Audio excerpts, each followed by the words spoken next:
Hey, it's the Comics Kid 2099, and I am here to do the rest of this shelf. This is kind of a miscellaneous shelf, and I've already done part of it over here, Bat books and Batman-related titles, and a lot of these on this shelf are Superman-related. Almost all of them are, and there are a few that are not, so I'll get to that when I get there. First, these little skateboards here are from a contest that I won from the good folks at Geekvolution, and they were hosting it through a toy company called Grabzags. They make little skateboards like this, little figurines. You've seen the Loki figurine in my X-Men collection video, and little disc launchers. Now up here, I believe the first one I did not talk about last time was Trinity by Matt Wagner. This is not to be confused with the Trinity series by Kurt Busiek after, I want to say, Infinite Crisis. This was just a miniseries. It was 3 prestige-sized issues, so it's kind of a thick story. And this is supposed to be the first meeting between Batman, Superman, and Wonder Woman. Well, actually, Batman and Superman had already met, according to the story, and it was their first meeting with Wonder Woman. And it's a very enjoyable story. I love Matt Wagner's art. The story itself, I've read better. It wasn't a bad story. It was pretty good. I liked it. If you are interested in Justice League type stories, I would say check this out. Right here we've got Kingdom Come. I don't really think I have to talk a lot about this. It is a very well-known story from the mid-90s. I could probably do a review on this, but basically I think everyone pretty much likes this story. Very, very few people that I know of don't. Yeah, it's Kingdom Come. It's great. It's up here because, well, I guess I could put it on another shelf so that it's not necessarily intruding with the Superman books, but oh well. This is Superman Adventures of the Man of Steel. If you can't tell, that is actually, this is a comic book set in the DC Animated Universe. I had several of them set in the Batman side of that universe. This is just one of maybe 5 books set in the Superman side of things. And this is written by, I don't remember his name, but Scott McCloud. He wrote this, and there's actually some issues he wrote that are not collected in this book, and I don't know if those ever will be collected. And this is not to be confused with the animated Superman comic that was written by Mark Millar. It's a different series, but same character, same world. But I really enjoyed that, and I would recommend it. Now, these are both volumes of Superman, the Man of Steel. Actually, last time I checked, there are 6 volumes from this era. This first book collects the 6-issue miniseries by John Byrne, which basically reinvented Superman after Crisis on Infinite Earths. And then the second volume picks up after it with all the ongoing series. And some of those issues are not by Byrne. I think Jerry Ordway is involved with a couple of them. And I'm not going to apologize for this, but I really did not like this era of Superman. Everyone else that I know swears up and down by it, but I just didn't care for it. I felt like it was trying too hard to be part of the real world, and that's just, in my opinion, that's not what Superman needs to be. But, you know, hey, it is what it is. I highly doubt I'm going to get Volume 3, because after 2 volumes, I didn't really enjoy either one. I feel like if I keep going, it's going to be more of me not enjoying this series from this point in time. But if I see it somewhere cheap, like really cheap, I may get it. So someday in the future, you may see Volume 3 up here, but don't hold your breath. Alright, you know, it's getting hard to pull these out, so I'm just going to... This one right here is... I don't want to hit this against the shelf. Superman for All Seasons by Jeff Loeb and Tim Sale. That is a really good story.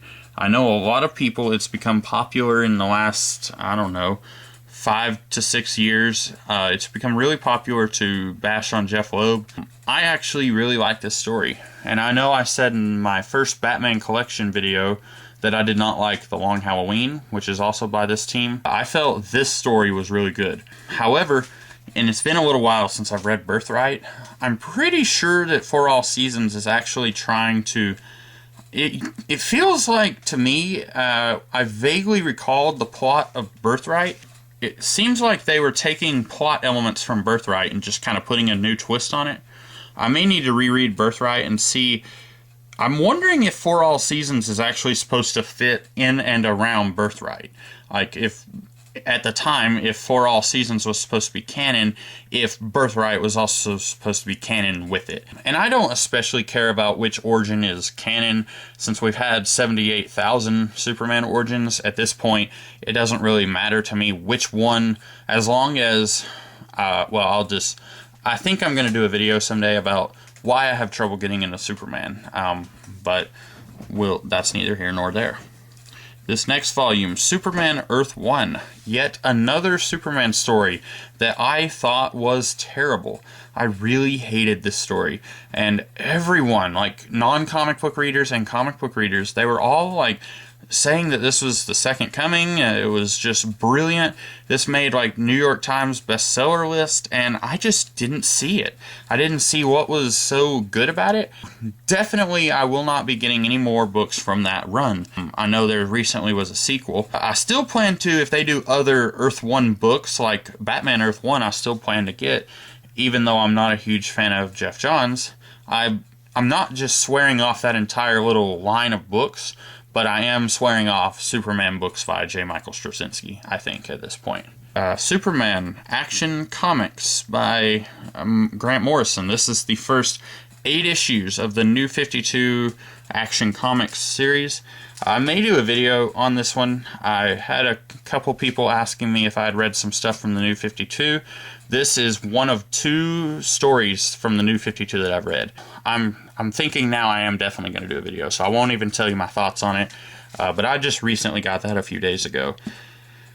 And then right here, Superman, The World of Krypton. This is an interesting book. It's a 4-issue miniseries by John Byrne. It was done around the same time that he was doing Superman over here, the Man of Steel stuff. And it's basically each issue jumps forward like a century or something like that, showing you just different moments in the history of Krypton. And I didn't actually care for that too much. I feel like it should have been more of a cohesive story instead of 4 stories that really didn't connect to each other hardly at all. But also in this book, you've got several little short stories from before Crisis on Infinite Earths. And all of these, they're a little more laid back. They're not quite as serious and real world, but they are pre-Crisis stories about Krypton. And I actually like those quite a bit more than the Byrne miniseries, which is why I bought this. Because I thought it was going to be like, you know, sort of a comic book version of The Last Days of Krypton. I thought it was going to be really good. And it wasn't just absolutely terrible, but it really didn't, you know, stir me like I thought it would. Then here, we've got 3 books that are all part of one big story. The Death of Superman, World Without a Superman, and The Return of Superman. You've probably heard of these. You've probably got them on your shelf yourself. This is where Superman dies. This is where we get his funeral and kind of the world's reaction to his death. And then this is where we get the 4 new Supermen and eventually, spoiler, eventually the real Superman. I don't really have a lot to say about that. Maybe someday I can do a video on some of those. That might be some of the only comics from the 90s Superman that I actually have. Then we've got 1 volume of Jeff Loeb's run on Superman. This is either, I think it's Loeb. It doesn't actually say anywhere on the cover, and I'm not going to read the back right now. That's not what you're here for. But this is, as it says, volume 6. So there's at least 6 volumes of this run of Superman, and weirdly enough, this is probably one of the Superman stories I enjoyed the most that was actually, you know, part of the mainstream DC universe.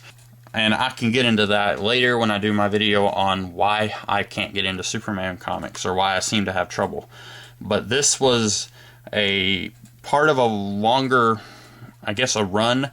And from what I understand, all of those books collected, like, this one collects a couple of issues of Action Comics, a couple of issues of Superman, and I think a couple of issues of Man of Steel or Adventures of the Man of Steel or something like that. There was 3 Superman books at least, and I think each of these books from that era collect issues from each one, sort of like an ongoing. Like this is a complete story, but it's from all the Superman books at once. We've got Superman Godfall.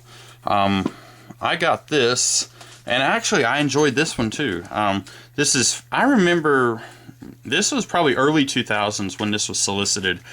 So I remember seeing advertisements for this storyline, and then years and years later I got the trade. It's by Michael Turner, or the artwork is, and by Joe Kelly. And Joe Kelly, I haven't read a lot of his stuff, but I kind of like what he does. Michael Turner, he's actually dead now, but I don't much care for his artwork. I know that may sound tacky to you. Well, he's, deceased and I'm talking down on his art. I don't ever care for this image style, the very, for lack of a better term, the very sketchy style. I don't really care for that when anyone does it. I don't like Ed Bean's artwork. I don't really like Jim Lee's art.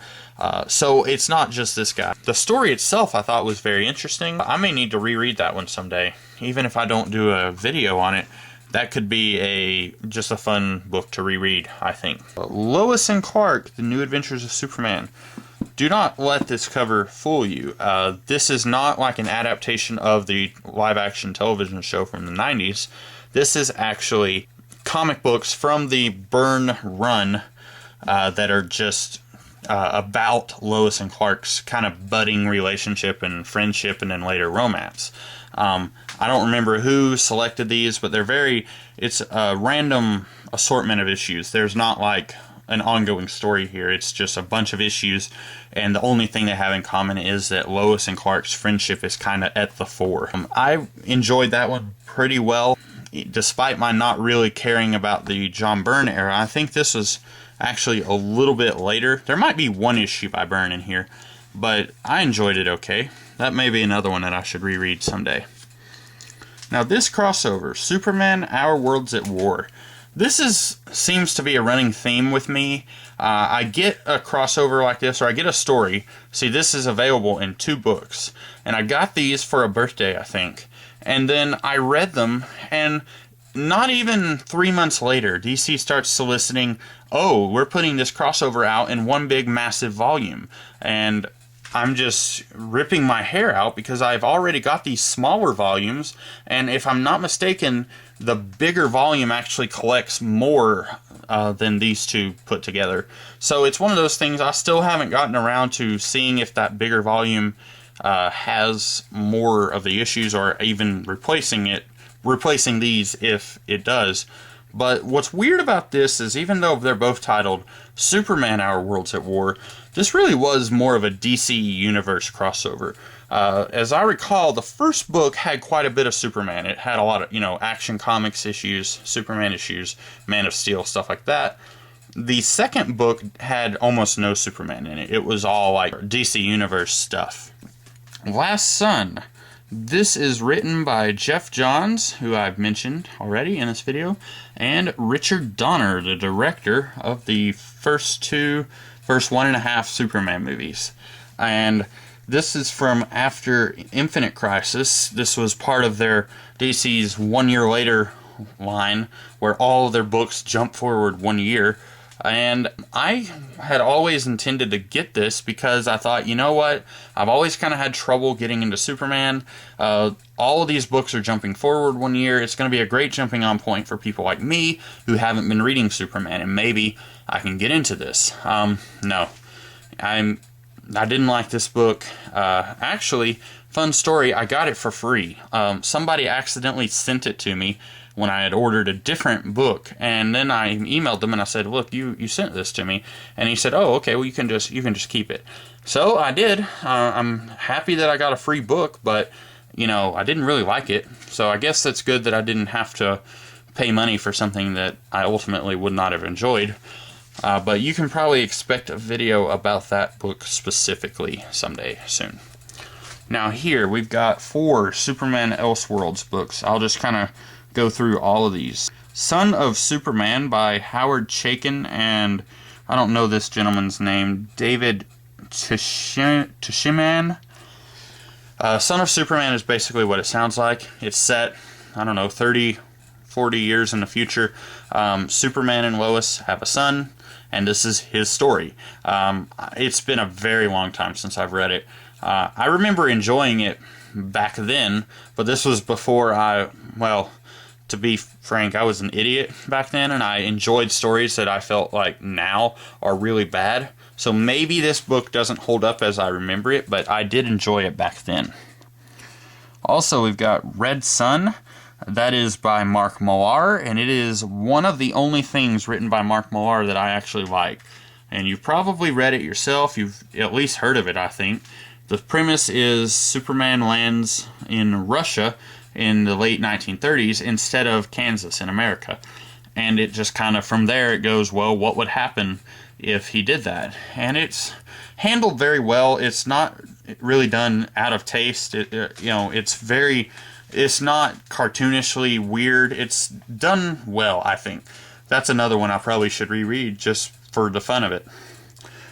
Superman: The Dark Side. This is a fun little story. If your only exposure to Superman is the animated series, you could probably read this and you wouldn't be lost. This, when I was reading it the latest time, it really feels like it's part of the animated universe, sort of, which is really strange. I mean, it's not. It's an Elseworlds, but it doesn't feel like it's referencing the DC universe in the comics. This story, like Red Sun, is basically saying, what if Superman did not land in Smallville, Kansas? In this case, he lands on Apokolips and is raised by Darkseid, who is, Space Satan. Another one that I liked quite a bit, I was in high school when I first read that.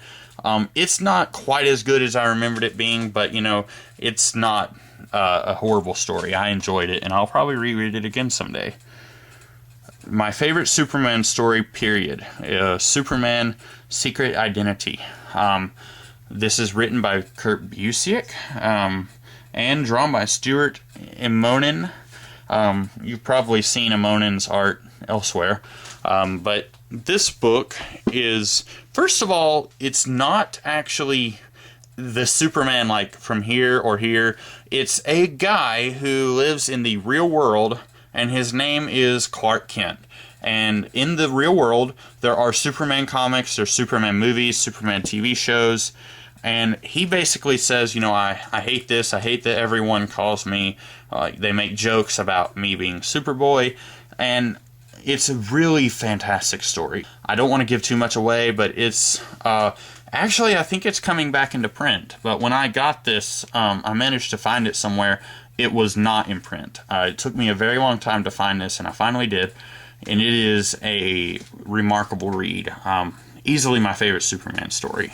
And I doubt that it's ever going to be replaced by anything else. Now, over here, we have, what is this? I guess 6 volumes of Superman Batman. The first 4 are by Jeff Loeb and various artists like Ed McGuinness, Michael Turner, Carlos Pacheco, and Ed McGuinness again. And what's weird here is that these 4 books kind of form a long-running arc. I'm not going to say it was done well, because there's several things about it that I think could have been done better. But if you like, seeing a long-running arc play out over several volumes, then you might enjoy these. And even if they're not, this isn't Othello or anything, but they're enjoyable, I think. Even if you think they're bad, they're not unreadable. I think they're very fun stories. And then these 2 are not written by Jeff Loeb. After he left the title, they just started replacing him with each arc. So, like, this one is written by a guy named Mark Verheiden, and then the next one is written by Joe Casey. I think I'm actually missing a volume somewhere in there, but that's okay. I can find it someday. And since each arc is written by a different person, you really don't feel like, oh, I'm missing something whenever you skip volume 5 and jump into, say, volume 6 or whatever. And I recall not really caring for either of these books, unfortunately, and usually I'm a big fan of Joe Casey. Maybe they require me to reread them. It's very possible that they do. we come upon a series of Batman Superman books. At least, let's see, 3 of these are called World's Finest, actually. There's this one. This is by I believe Walt Simonson and Carl Kessel. Actually, it may not be Simonson. It may just be Carl Kessel. Yeah, it's just Carl Kessel. My mistake. And this book takes place over, I think, 11 years. And each year, Batman and Superman meet each other up, and they have like a sort of a memorial for something that happened the first time they met each other. Or actually, it might be the second time they met each other, because actually, according to this timeline, the first time that they met each other was in Man of Steel Volume 1. But, I've mentioned before that I'm a big fan of trying to figure out the chronology of a certain character.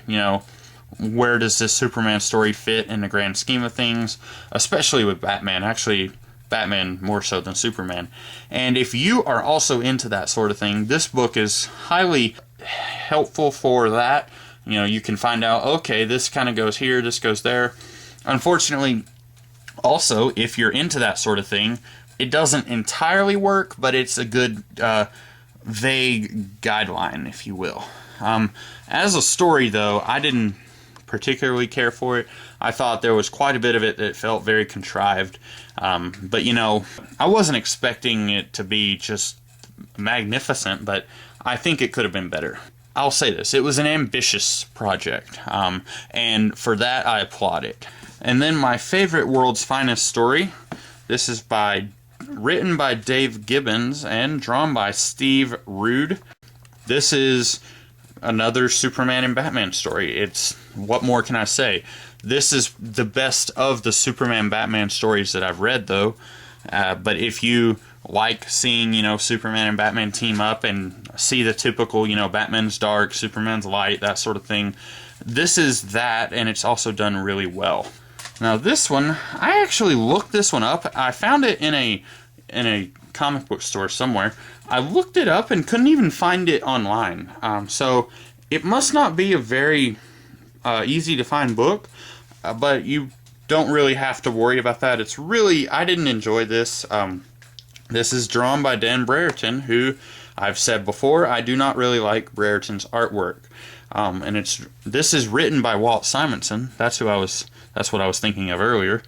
And there are some interesting ideas there, but it was ultimately not a very enjoyable experience for me.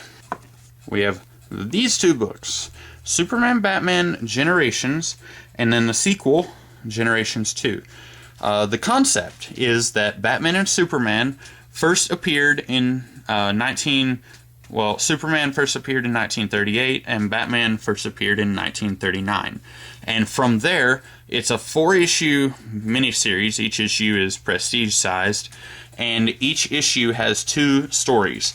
And with each story, you jump ahead 10 years. So the first story is set in 1939, second story in 49, etc. This is a really fantastic story. It's interesting how John Byrne kind of weaves the real world into the comics, and also kind of works in, in the 1930s, comics were quite a bit more serious than they were in the 1950s. And so he kind of plays around with that. He shows us that the tone that these comics were in that period of time also kind of lines up with the tone that the real world was going through. It's a very interesting story, and unfortunately it was followed up by this. Another 4-issue miniseries. This time it's the idea is the previous miniseries was just Batman and Superman and their descendants. This one is everybody else. And the problem I have is there is no focus here. There's no single character that you can follow. It's just kind of scattershot, really hard to care because there's no character to latch onto. And there's just a couple moments here that actually, if you're trying to read these 2 in conjunction, it makes it worse for Superman Batman Generations, because there's a couple moments here that you're thinking, well, that doesn't make any sense. And ultimately, if you're looking for a good Batman Superman Elseworlds, the first miniseries is good. I did not care for the second one. And actually, while I'm here, I'll say there was a third miniseries. This time, it was 12 issues long, and each issue was a normal-sized issue. But that's not been collected, and I've never been able to find all the issues, so I probably won't ever read it unless it's collected someday. But anyway, if you're looking for good Elseworlds, I'd say stick with the first one, and you don't have to go past that. Marv Wolfman and George Perez's Teen Titans. We have 2 books here, The Judas Contract and The Terror of Trigon. Let me just say that their run on the Teen Titans is probably the best that series has ever seen. I really enjoyed their run, and there's actually 3 omnibuy right now of their run, and I don't know if they're going further, but sadly I don't have any of those. I definitely want to get those someday, but if you're interested in the Teen Titans, maybe you used to watch the cartoon, and you're kind of wondering, well, was that series ever good? Yes, in the 80s it was definitely good. Some of the best comics of the 80s, probably. That might be an overstatement, but maybe not. And then here, we are starting with the Geoff Johns Teen Titans series. Now you may be saying, why do you have so many Teen Titans books by Geoff Johns? I thought that you didn't like Geoff Johns. Well, I don't really like him, but I started collecting this series a long time ago, like when it was coming out. Like I remember ordering this book as soon as it was available. So that was early 2000s, and I'm probably going to do a video on just this whole run someday. And actually it ends at volume 7. You can't really see, but I think I have volume 8 on another shelf. Because what I do, if I get another Superman book, I put the Superman book like here, and then I move one of the non-Superman books off the shelf. And so slowly this becomes less of a miscellaneous shelf, and it actually looks like there's some kind of order going on here. But all I can really say about this series is if you have trouble getting into comics, they're very accessible, but the problem is they're just not very good. Accessibility doesn't always equal quality, and that's ultimately where I fall on that series. But I'm definitely look forward to a more expanded opinion on that series in the future. And so, that is this shelf. That's really all I have to say. I hope you guys enjoyed this. I'm not sure when my next collection video will be, but whenever it is, I look forward to seeing you then and seeing you at some of my other videos. In the meantime, hope you guys have a good rest of the week. I'll see you later.